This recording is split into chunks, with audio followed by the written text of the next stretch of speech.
Ya, katanya kan keberhasilan seorang laki-laki itu kan berawal dari dua istri. Istri. Tapi Ya, benar. hati-hati, itu bisa dibalik itu. Jadi Gimana? kalau ada seorang laki-laki yang gagal, betul itu yang salah siapa?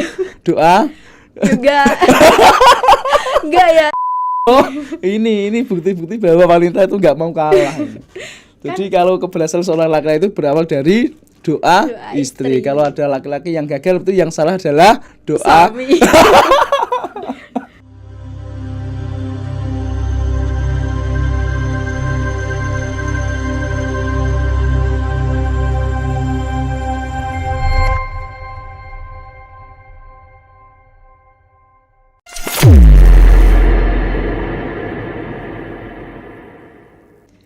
Assalamualaikum warahmatullahi wabarakatuh.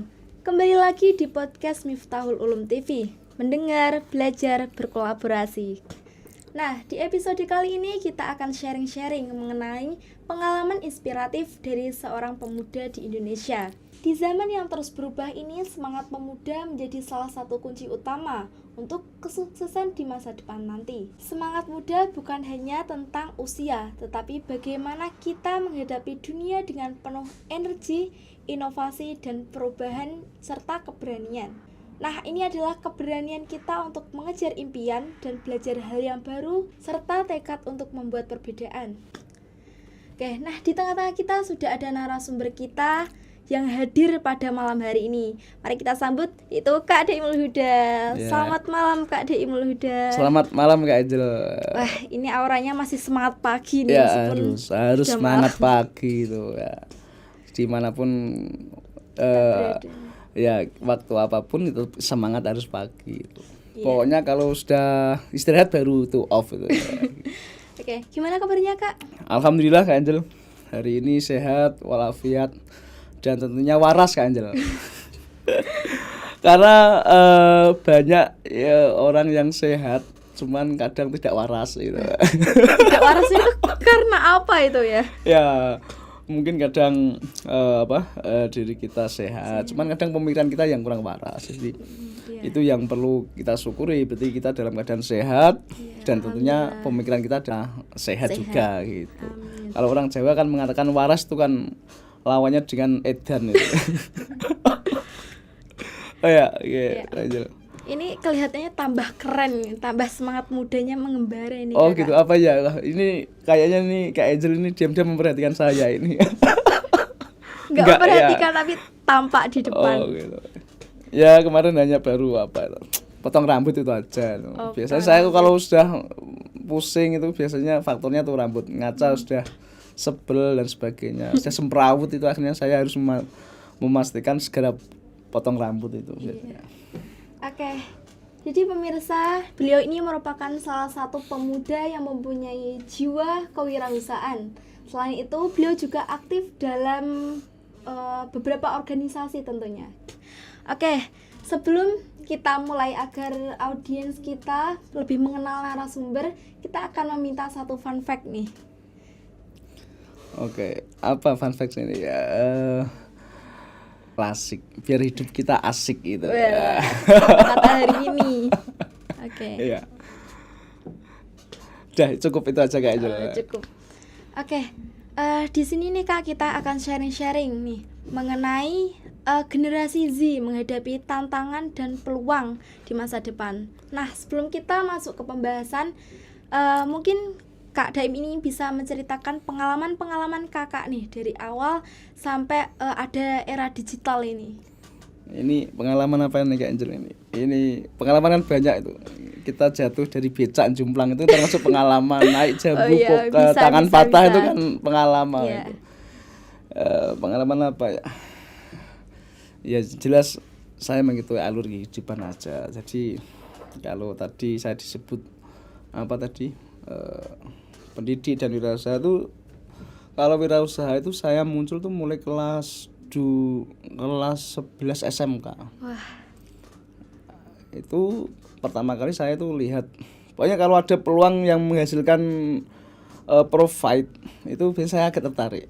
langsung gitu ya, kecep. terus saya cari ini caranya gimana, padahal saya nggak punya link, terus nggak punya link, nggak punya apa basic keluarga yang di bidangnya tuh akhirnya saya akhirnya memperbanyak relasi dan memperbanyak teman itu.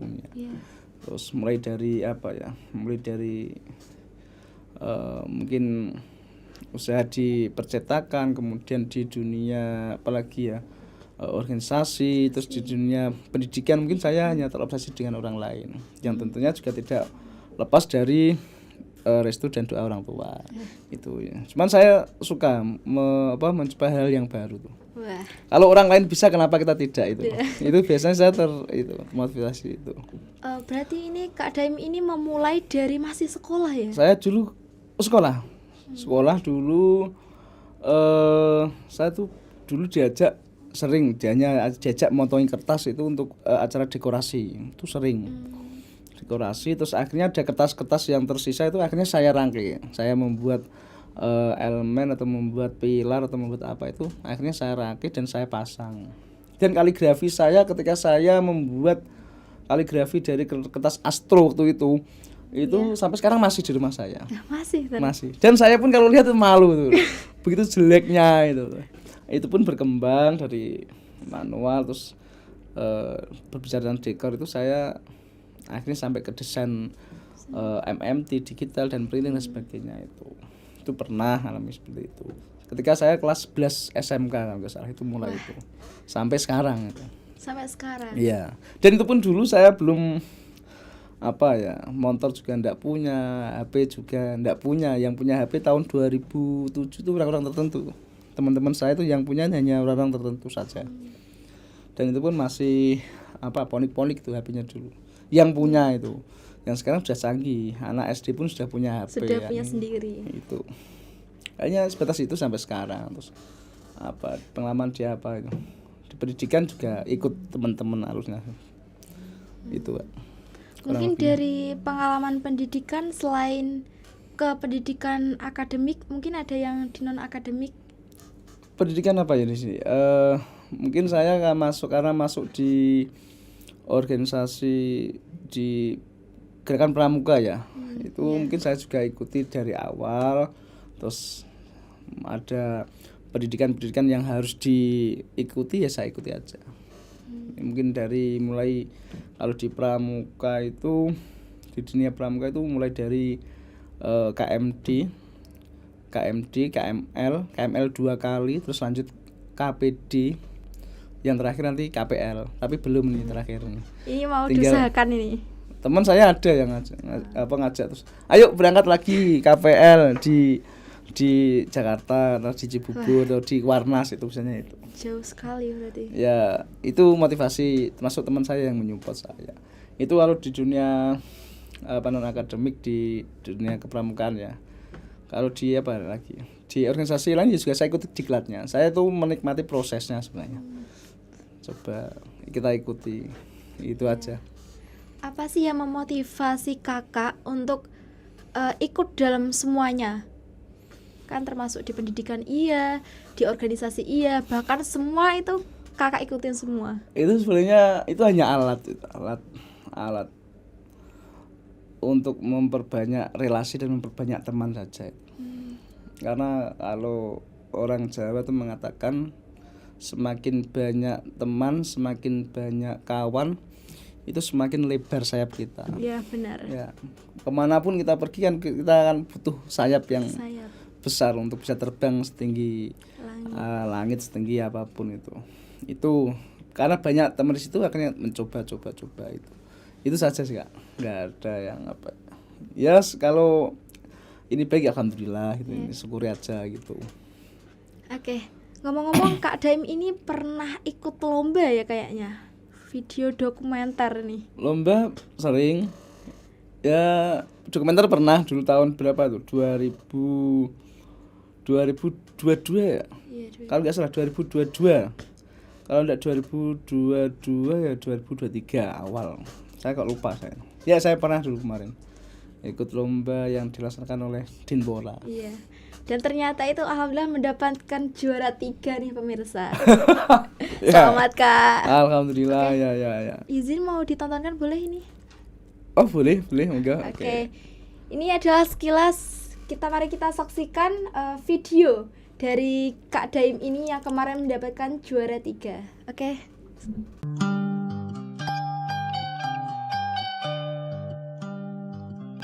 Kabupaten Demak merupakan salah satu dari 35 kabupaten di Provinsi Jawa Tengah yang terletak di atas luas wilayah 89.743 hektar, dengan sebagian besar wilayahnya merupakan lahan sawah seluas 51.558 hektar, dan selebihnya adalah kebun, bangunan, dan tambak, dengan mata pencarian pertanian dan perkebunan 178.491 jiwa. Salah satunya adalah Daimul Huda. Daimul Huda merupakan sosok petani muda di Desa Botosengon, Kecamatan Dempet, Kabupaten Demak, yang meluangkan waktu di sela-sela kesibukannya mengajar di salah satu SMK negeri di Demak sebagai wujud melestarikan dan meneruskan pertahanan pangan yang menjadi keunggulan mata pencarian di daerah setempat.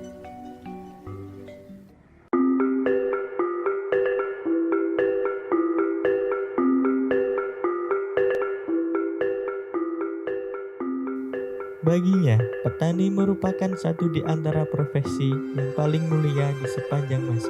Bagaimana tidak, menurutnya, berikhtiar merawat dan mengelola ladang yang produktif adalah sebuah kewajiban. Sedangkan hasil atau panen sebagai keberlangsungan pangan adalah anugerah dari Tuhan Yang Maha Esa. Saya sejak dari kecil itu ketika ikut bapak ke sawah itu pernah diwejangin atau dipesani gini, nang wesok nak gede kok jadi apa, nak iso aja ninggal ke sawah.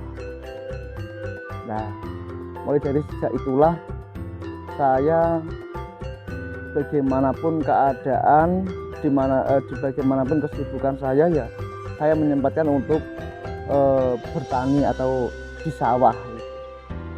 Kendala itu ya banyak sebenarnya. Yang pertama itu hama. Ketika itu tikus sudah nyerang, apalagi ular itu sudah nyerang, wah kita tadi itu kewalahan. Setelah hama, banjir. Karena ini dekat dengan sungai ya, saya saran kepada para pemuda, ya meskipun kita sibuk di dunia pekerjaan ya, mungkin tani ini sudah mulai ditinggalkan oleh anak remaja. Ini akan menjadi prihatin kita nanti di masa yang datang. Karena petani ini kan adalah bagi pertahanan pangan, termasuk sumbangsih pada negara. Sebagai jiwa muda yang mempunyai semangat tinggi, Daimul Huda untuk mencerdaskan anak bangsa dan juga mengajar majelis taklim bagi anak-anak kampung di waktu petang. Itu semua tak lepas dari harapan semua helai nafas selalu mendapat ridho Allah Subhanahu wa Ta'ala. Ya, itulah pemirsa. Semoga video tadi menginspirasi banyak generasi, terutama generasi Z ini. Oke, mungkin dari apa sih alasan kakak mengikuti lomba ini? Sebenarnya waktu itu adalah masa transisi saya ya. Kemarin saya kan dulu pernah wiyata di sekolah negeri salah satunya. Ketika itu saya memutuskan untuk resign dari sekolah negeri ya karena beberapa pertimbangan. Terus akhirnya karena setiap harinya biasanya ada aktivitas, cuman waktu itu agak gabut itu ya. Bahasa istilahnya generasi Z itu gabut ya. Akhirnya udah iseng-iseng baca informasi kok ada lomba dokumenter. Lomba dulu filmnya dokumenter atau apa saya lupa. Nah, akhirnya saya tertarik. Saya coba menghubungi di sekretariatan. Masih bisa masih ada waktu 5 harian katanya. Akhirnya saya nelponin teman-teman, ada Mas Widat dan Mas Rifai dan sebagainya. Malah tak teleponi, ayo acara apa? Nggak ada bang, merapat di rumahku aja, pokoknya ke rumahku gitu aja. Bawa kamera, tripod sama record untuk audio sama yang lainnya gitu. Acara apa sih Pak? Pokoknya mangkat saya ini. Nah, akhirnya sampai rumah saya, akhirnya kita diskusi, kita menentukan tema yang mau kita angkat apa. Waktu itu saya ambil petani gitu ya. Karena waktu itu saya juga lagi bincang-bincang mengenai petani, permasalahan-permasalahannya, terus akhirnya lagi semangatnya itu main tani ya, terus akhirnya kayak termotivasi ini, karena sesuai dengan tema itu yang saya cari kayaknya itu masuk.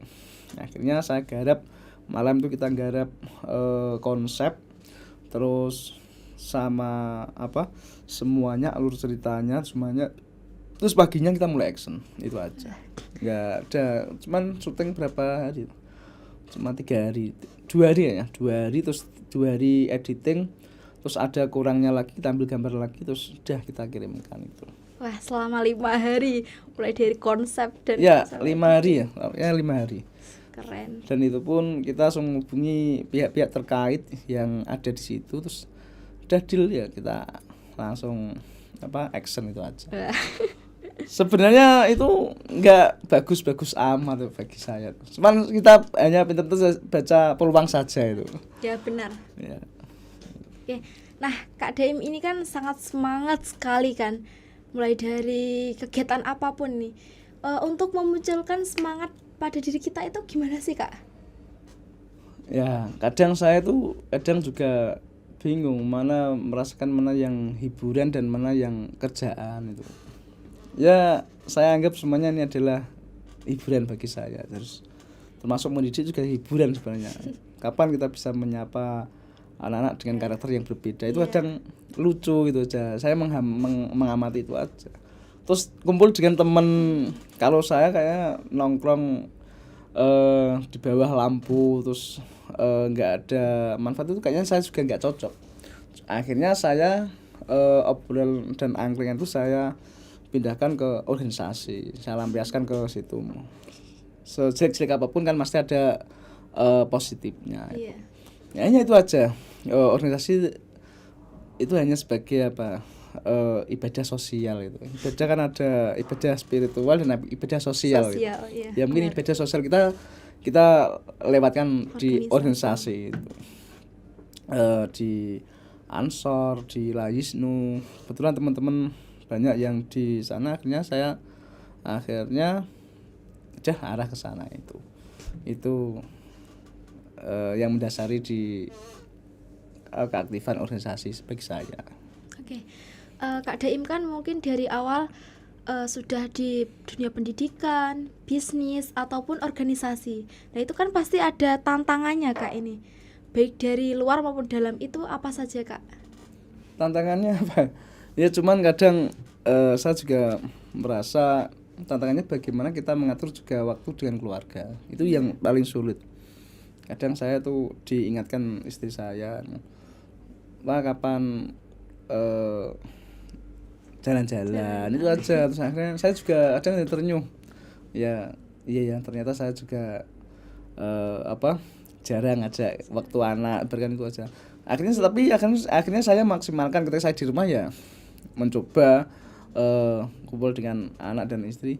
Cuman kadang temen tuh ada yang agak jahil, agak lagi nanya ngobrol dengan anak datang, dan itu pun ya karena teman-teman pada silaturahim, ya akhirnya saya tidak bisa menolak. Iya, benar. Mana tamu yang datang kan membawa rahmat ya. Iya. Syukur ini anak saya sehat, istri saya sehat, keluarga saya sehat. Ini juga berkah dari teman-teman yang berdatangan, terus mungkin dari doa-doa teman-teman itu. Jadi saya positifnya ke situ aja. Jadi pokoknya meskipun kita waktu untuk itu berkurang, ya mungkin kita berharap ada hal yang keberkahan dari hal itu semuanya itu. Berarti untuk dari istri ini mendukung ya? Ya katanya kan keberhasilan seorang laki-laki itu kan berawal dari doa istri. Tapi ya, hati-hati, itu bisa dibalik itu. Jadi kalau ada seorang laki-laki yang gagal, betul itu yang salah siapa? Doa? Enggak ya, ini gak bisa dibalik kalau ini. Oh, ini bukti-bukti bahwa wanita itu nggak mau kalah. Jadi kalau keberhasilan seorang laki-laki itu berawal dari doa istri. Kalau ada laki-laki yang gagal, itu yang salah adalah doa suami. Itu kan nggak ada ceritanya namanya masalah. Iya. Kan tapi kan adanya masalah. Jadi gitu. Semua berawal dari suami. Oh, dari mas itu ya, yang salah itu ya. Masuk. Oke, kembali ke topik nih. Mungkin dari awal sampai titik ini mungkin kakak ini punya planning nih. Pasti ada kan? Planning ada. Dulu ketika saya sekolah itu diajari guru saya tuh, coba sekali-kali kita menulis planning apa kehidupan kita. Ya Jadi kita 2009 katakanlah kita lahir berapa, terus sampai saat ini usia kita berapa, terus 3 tahun itu nanti kita yang kita capai apa, 3 tahun yang kita capai apa, bahkan sampai kita lulus sekolah, kita lulus kuliah, menempuh di pekerjaan itu usia berapa, termasuk mendapatkan jodoh. Itu juga harus diplanning, nah perlu ditulis di belakang pintu kamar itu. Terus nanti kita punya anak di usia berapa, terus kita punya anak lagi yang kedua itu di usia berapa. Itu harus dia, itu harus. Terus bahkan kita meninggal itu siap di usia berapa. Jadi kita hanya jangan membicarakan suksesnya, tapi juga kita coba nanti kita siap menghadap sang pencipta itu. Iya, itu di usia berapa. Kadang itu planning. Cuman ketika kita kok hanya sampai di batas yang ditentukan, ternyata kita harus kembali, ya itu alam bisawab. Itu sudah di luar kita. Kita hanya bisa merencanakan. Itu dulu. Jadi itu hanya sebagai penyemangat diri kita. Benar. Wah, ternyata ini saya di usia 34 ini saya masih gini-gini aja, terus temennya sudah pada lebih sukses lagi. Tapi kita juga diberi syukur, ternyata di usia seperti kita juga masih banyak teman yang belum dapat jodoh mungkin, yang sudah nikah duluan ternyata belum punya anak, belum momongan. Itulah kehidupan. Jadi nggak bisa disamakan. Bahkan kemarin saya tersinggung dengan tulisan kaos temen itu. Wong liya ngerti apa gitu itu.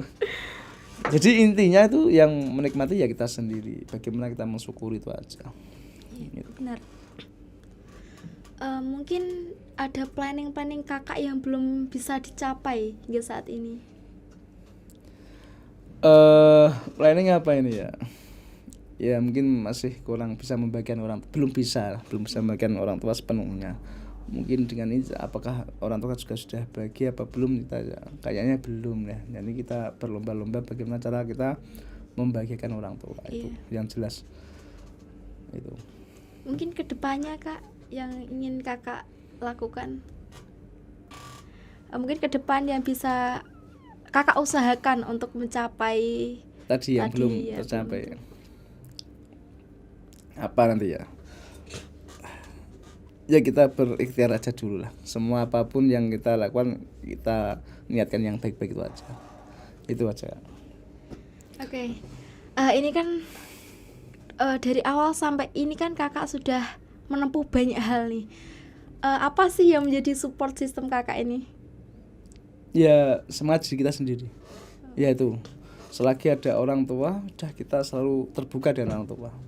Jadi kadang ada orang yang sering terpatahkan dengan orang tua.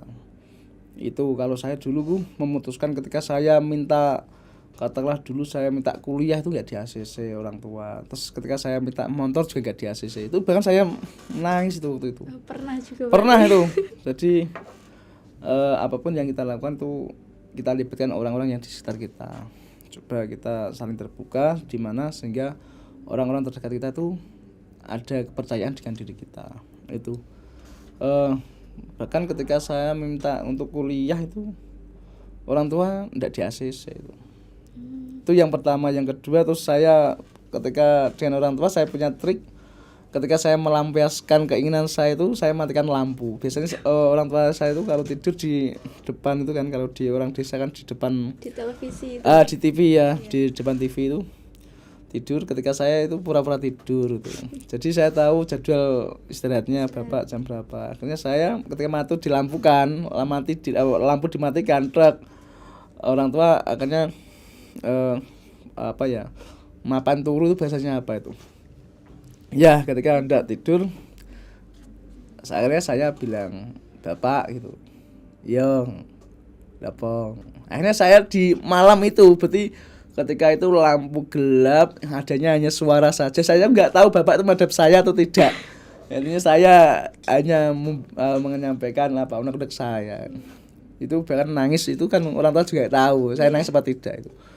Akhirnya niat baik itu saya sampaikan, terus akhirnya alhamdulillah orang tua mendukung. Udah, cuman nak kuliah ya monggo, cuman saya nggak bisa bantu, aku ora iso bantu apa-apa wis.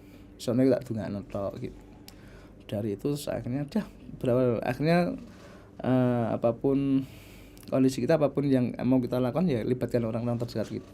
Jangan sampai orang-orang terdekat kita itu tidak percaya dengan kita lagi. Itu sangat sangat mengganggu kita. Ketika kita sudah dipercaya terus kita menghilangkan kepercayaan itu untuk bangkit lagi sulit. Banyak teman-teman yang terkendala di dukungan orang tua itu banyak. Kita syukuri ternyata kita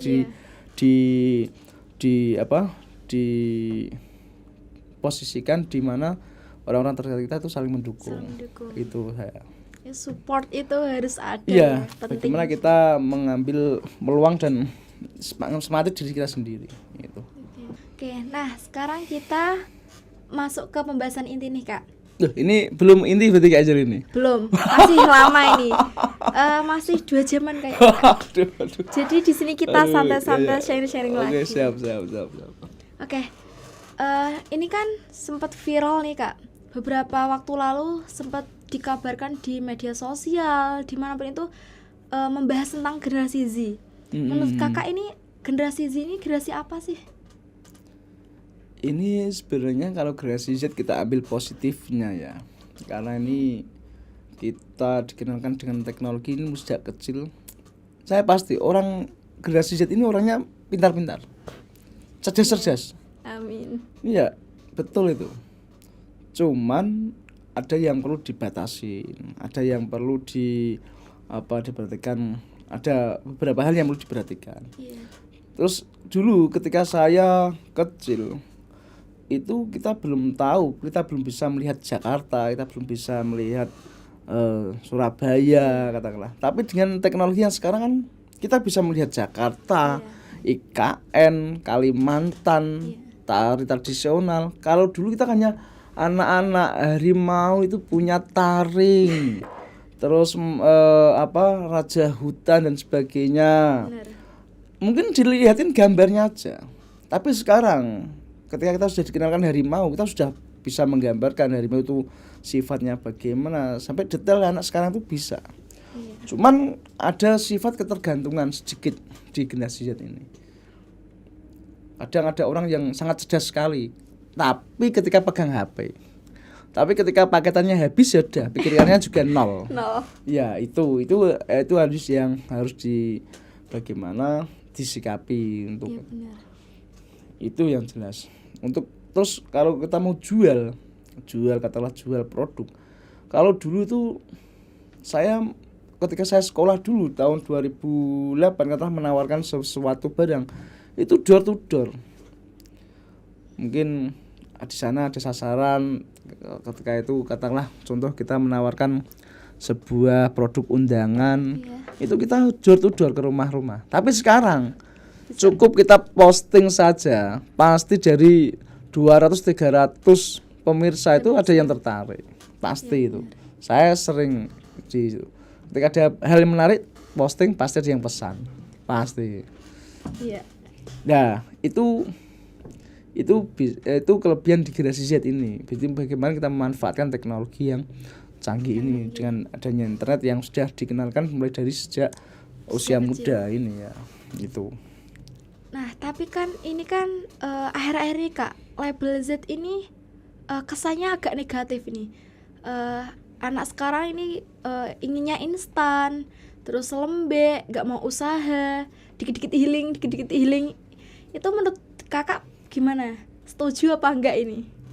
Ya, gimana ya? Generasi Z ini kan generasi Zoomers ya, generasi yang sudah dari kecil sudah kenal dengan teknologi. Akhirnya dia itu tidak merasakan upaya yang harus kerja keras dulu baru mendapat sesuatu, tapi dengan di era sekarang butuh apapun bisa, katakanlah HP dan sebagainya itu serba keturutan.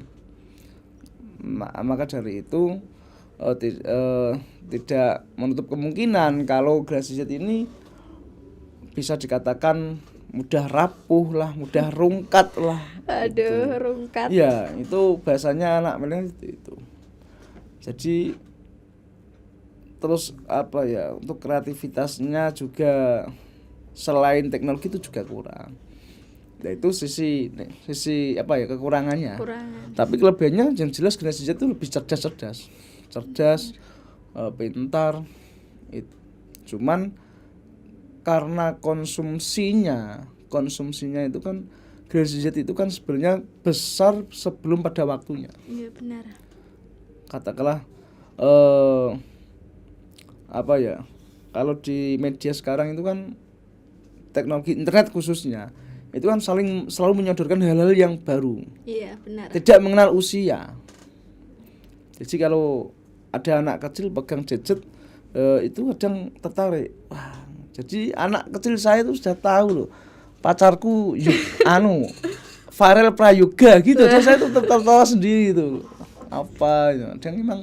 Kadang ini yang perlu kita antisipasi bagi orang tua khususnya. Tapi ini juga bisa dimanfaatkan, ya banyaklah positif dan negatifnya. Tapi ya yang positif kita dukung, yang negatifnya perlu kita batasi. Itu aja. Sekarang kan banyak anak-anak ya yang dari kecil sudah main HP, sudah TikTokan, bahkan yang tren itu malah anak-anak kecil malahan. Ya betul. TikTok itu anak sekarang sudah kenal TikTok. Kalau dulu kita kenalnya hanya mungkin Yahoo, terus email, itu di internet ya. Kalau di TV itu malah dulu dikira hal yang luar biasa. Ternyata ini sejak TV itu sudah kegeser. Cobaan anak-anak itu jaga TV di dinyalakan itu anak-anak nggak ngefek, nggak ada yang memperhatikan TV sekarang HP semua. Iya, menarik HP itu. Nah itu peran kita sebagai orang tua, perlu ada pengawasan tersendiri.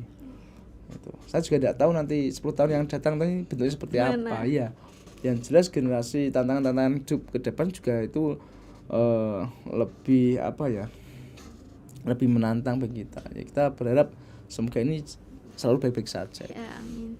Kalau hal-hal yang negatif di setiap masa ada lah. Pastinya ada. Cuman semoga kita bisa saling menyikapi dengan adanya teknologi yang semakin canggih ini ya. Oke Kak, untuk mengatasi tadi, itu menurut Kakak apa saja yang bisa dilakukan? Ya, untuk mengatasi hal itu semua ya banyak peran yang perlu berperan dalam hal itu. Tidak bisa sendirian, terus katakanlah juga support yang keluarga terdekat itu juga harus ikut berperan dalam hal itu. Ya mungkin ada saatnya anak juga butuh hiburan. Kadang juga kenal kreativitas yang menarik itu juga butuh konsumsi dia. Cuman kadang ini enggak. Kalau di TV itu kan ada namanya apa tuh? Itu pengawasan orang tua itu namanya apa tuh? Di keterangan di TV itu kan ada itu.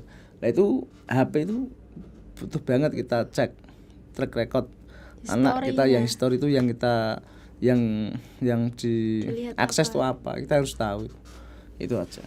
Sama mungkin manajemen waktu menggunakan gadget untuk anak kecil ya khususnya. Itu perlu kita perhatikan, itu aja. Cuman kita di samping itu juga kita tidak meninggalkan tradisi-tradisi bagaimana cara kita mendidik anak-anak juga berakhlakul karimah. Jelas itu. Kalau di internet itu kan minim akhlak. Iya benar. Akhlak itu jarang kita temukan. Hanya akhlak itu kan bisa kita tiru di sosok orang tua, guru, keluarga dan sebagainya. Kalau internet itu bagaimana ya? Saya juga nggak tahu, itu lah alam. Yang jelas kita berharap yang baik-baik saja. Apa saja sih peluang yang bisa digunakan oleh generasi Z ini untuk menghadapi masa depan agar tidak kesannya itu negatif mulu? Ya, justru dengan adanya internet, dengan adanya teknologi internet yang ada di genggaman kita, itu adalah tawaran hal yang positifnya lebih banyak sebenarnya. kita selalu disodorkan dengan pengetahuan, keterampilan, karya. Di internet itu nggak ada yang ditutupi, semuanya terbuka. Mulai dari kreativitas, karya, pengetahuan, knowledge, apalagi banyaklah yang kita akses. Coba kita aksesnya yang bagus-bagus. Nah ini yang sudah menginjak remaja ini yang perlu perhatian lagi kan, masalah itu judi online dan sebagainya. Iya benar. Itu kalau otaknya tadi ya, pikirannya waras itu, mungkin dia nggak akan terjerumus ke situ. Nggak ada teknologi dengan hitungan judi online terus kita menang, nggak ada. Teknologi kok dilawan dengan pemerintah nggak bakal nyambung, pasti hancur. Nggak ada yang sukses melalui judi online. Banyak mulai dari aparat, ada oknum angkatan, mungkin ada dari guru, juga ada lagi banyak lah yang menjadi korban. Itu juga butuh pemikiran yang waras untuk itu. Nggak ada kan permainan itu yang menguntungkan kita tuh. Nggak ada. Kayaknya kok kalau ada itu hanya berapa persen. Yang selebihnya tuh pasti bangkrut itu. Bahkan rugi diri kita sendiri. Yang jelas karena itu banyak lah di lingkungan teman-teman saya juga yang menjadi korban itu banyak. Mulai dari biasa sampai pegawai sampai yang punya pejabat banyak. Ada itu. Banyak di lingkungan saya korban itu. Yang jelas bagaimana kita bisa memilah-milah mana yang baik, mana yang jelek itu. Hari ini kita banyak mendapatkan pengalaman ya tentunya. Oke, sebelum kita luar biasa, mungkin dari Kak Daim ada pesan atau motivasi yang bisa disampaikan untuk pemirsa, terutama generasi Z ini agar lebih semangat ke depannya. Ya, pesan untuk generasi Z ini? Ya silakan kalian berkreatif seinovatif sesuai dengan kemampuan kalian. Jika tidak tahu, cari referensi banyak. Jadi banyak motivasi itu yang perlu kita gali itu banyak. Bahkan sekarang kalau ada orang pengangguran, itu kadang saya tuh tenan pora ada pengangguran terus mau jual-jual apa. Padahal di all shop toko online itu yang jual daun pisang itu aja ada loh. Coba itu sudah menguntungkan semudah itu. Jadi kita gunakan teknologi yang bagus ini untuk membantu masa depan kita bisa. Silakan gunakan gadgetmu untuk menaikkan profitmu itu ya. Itu luar biasa. Oke pemirsa, perbincangan kali ini sampai di sini dan terima kasih untuk Kak Daim telah menemani kita dan memberikan motivasi, inspirasi untuk kita tetap semangat dan jangan ragu untuk mengejar mimpi kalian. Peluang kalian banyak, tinggal kita cara mengambil peluang tersebut. Oke, dan nantikan video kita selanjutnya ya di podcast Miftahul Ulum TV. Mendengar, belajar, berkolaborasi. Sampai jumpa.